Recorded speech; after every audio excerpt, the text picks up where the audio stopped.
412. Patience. Chalcedon Report number 388, November 1997. A few years ago, a comic strip showed a minister on his knees, praying for patience.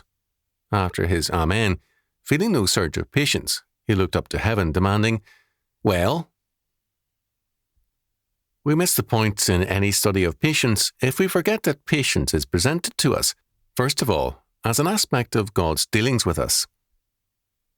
Many texts such as Exodus chapter 34 verse 6 and Numbers chapter 14 verse 18 tell us that patience is primarily an aspect of God's own being and nature.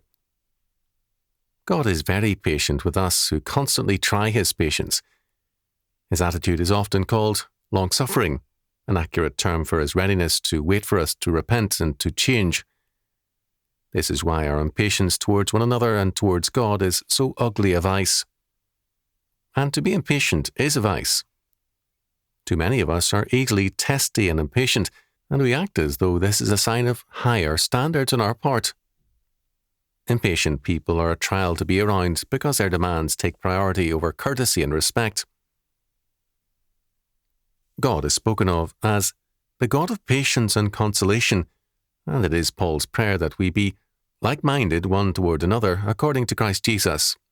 Romans chapter 15 verse 5. In Revelation chapter 13 verse 10, John speaks of the patience and the faith of the saints, and many texts make it clear that patience is a mark of faith. Too many people seem to think that their impatience means a superior faith. R. Gregor Smith rightly spoke of patience as a lively, outgoing power of faith, an active energy rather than a passive resignation. Too many impatient people act as though their impatience is a mark of superior virtue, as they put up with miserable sinners. Such people act as if their discourtesy and rudeness are marks of a higher moral status, and they seem to feel martyred at putting up with the rest of us. The impatient are not peaceful people. They create storms with their demands, and they are shocked when someone calls attention to their bad conduct.